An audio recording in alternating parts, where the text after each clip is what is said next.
നമസ്കാരം. ദേവൂസ് ചാനലിൻ്റെ ജ്യോതിഷ വിഭാഗമായ പ്രദക്ഷിണത്തിലേക്ക് സ്വാഗതം.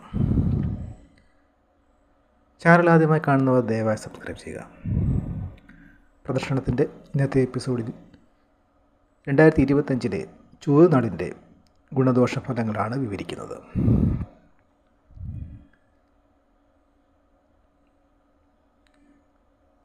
ചൊവ്വ നക്ഷത്രക്കാർ മറ്റുള്ളവരോട് ദയുള്ളവരും പ്രവൃത്തികളിൽ അങ്ങേയറ്റം സത്യസന്ധത പുലർത്തുന്നവരുമായിരിക്കും. ഏറ്റെടുക്കുന്ന പ്രവൃത്തികൾ അങ്ങേയറ്റം നീതിബോധത്തോടെയും കർത്തവ്യബോധത്തോടെയും തീർത്തും ഉത്തരവാദിത്തോടെയും മാത്രമേ ഇവർ പൂർത്തിയാക്കുകയുള്ളൂ. അത്ഭുതകരമായ നിരീക്ഷണ പാഠവുമുള്ളവരാണ് ചൊവ്വനാളുകാർ. തുലാം രാശിയിലാണ് ചൊവ്വ നക്ഷത്രം കാണപ്പെടുന്നത്. അതുകൊണ്ട് തന്നെ കാര്യങ്ങളെ വസ്തുനിഷ്ഠമായി കണ്ട് സൂക്ഷ്മമായി വിലയിരുത്തുക എന്നത് ഇവരുടെ പ്രത്യേകതയാണ്. ഏറ്റെടുക്കുന്ന കാര്യങ്ങൾ അങ്ങേയറ്റം കൃത്യത വരുത്തി സത്യസന്ധതയോടെയും ചെയ്യുന്നത് മൂലം മറ്റുള്ളവരുടെ സ്നേഹവും ബഹുമാനവും നേടിയെടുക്കാൻ ഇവർക്ക് കഴിയുന്നുണ്ട്.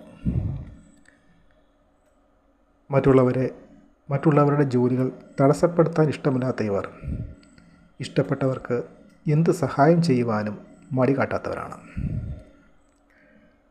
ചൊവ്വനാളിൽ ജനിച്ച സ്ത്രീകൾ നല്ല സത്യസന്ധതയുള്ളവരും നല്ല കുടുംബിനികളും നന്മയുള്ളവരുമായിരിക്കും. ഇനി 2025 ഇവരുടെ ഫലങ്ങൾ നോക്കാം.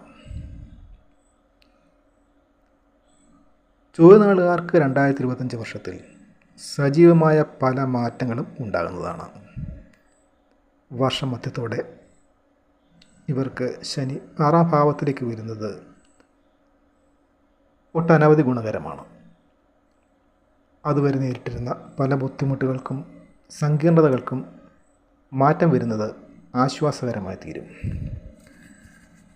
വർഷമധ്യം വരെ ഇവരെ പലവിധത്തിലുള്ള ബുദ്ധിമുട്ടുകളും പ്രയാസങ്ങളും അലട്ടിക്കൊണ്ടിരിക്കും.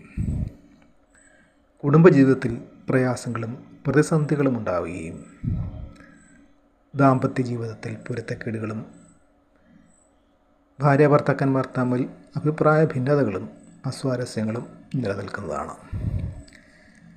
തൊഴിൽ മേഖലയിൽ ചുമതലകൾ വർദ്ധിച്ചു വരും. മേലധികാരികളുമായി അഭിപ്രായ ഭിന്നതകൾ ഉണ്ടാവുകയും ജോലിയിൽ തരം താഴ്ത്തപ്പെടുകയും ചെയ്തേക്കാം. സ്ത്രീകൾക്ക് പലവിധത്തിലുള്ള മാനസിക സമ്മർദ്ദങ്ങളും ഏറി വരും. ഉദര, നേത്ര, വാതസംബന്ധിയായ രോഗങ്ങൾ വർദ്ധിക്കുന്നതാണ്.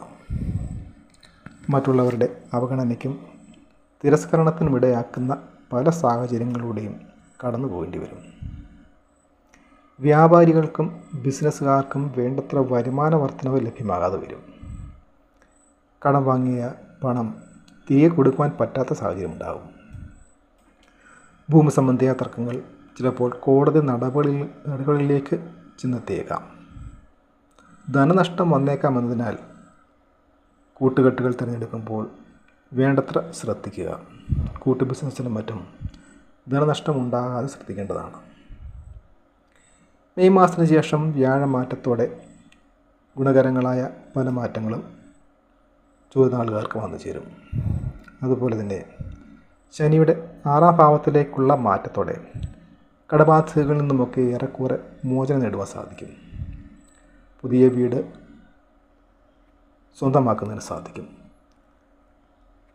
പിതൃസ്വത്ത് കൈവശം വന്നു ചേരുന്നതാണ്.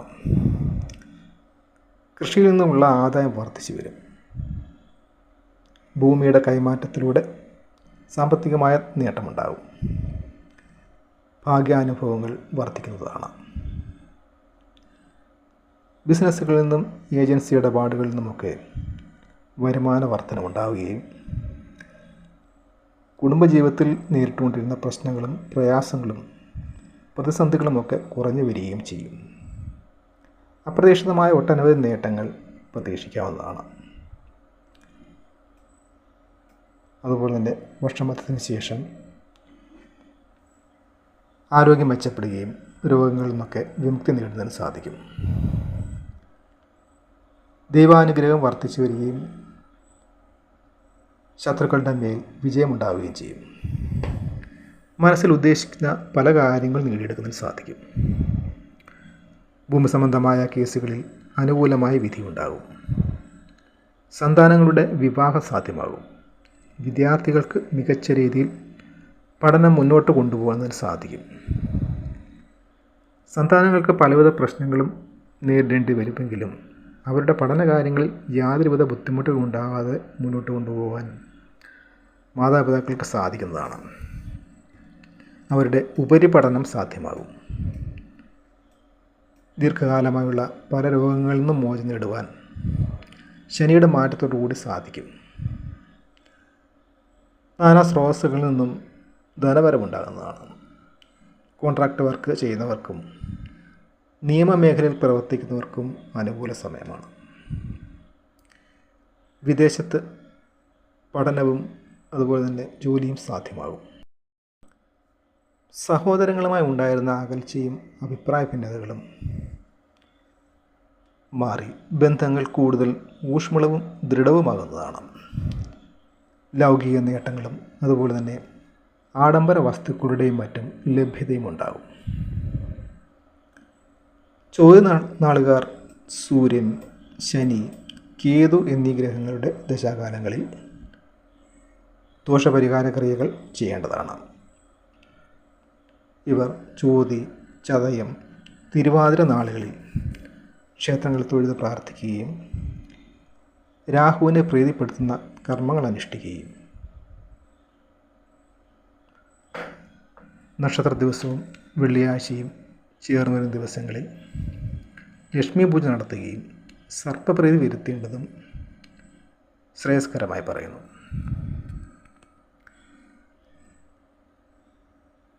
ഇവരുടെ ബാല്യകാലം പൊതുവെ ക്ലേശകരമായിരിക്കും. ഏകദേശം 20 വയസ്സിന് ശേഷമാണ് ചോതി നക്ഷത്രക്കാരുടെ ജീവിതത്തിൽ ഉയർച്ച ഉണ്ടാകുന്നത്. അതുപോലെ തന്നെ ഇവർക്ക് പ്രതികൂലമായ പറഞ്ഞിട്ടുള്ള നക്ഷത്രക്കാരുമായുള്ള കൊടുക്കൽ വാങ്ങലുകളും സാമ്പത്തിക ഇടപാടുകളും വിവാഹം പോലെയുള്ള മംഗളകർമ്മങ്ങളും ഒഴിവാക്കി പ്രവർത്തിക്കേണ്ടതാണ്. അടുത്ത നക്ഷത്രവുമായി വീണ്ടും കാണാം. നന്ദി, നമസ്കാരം.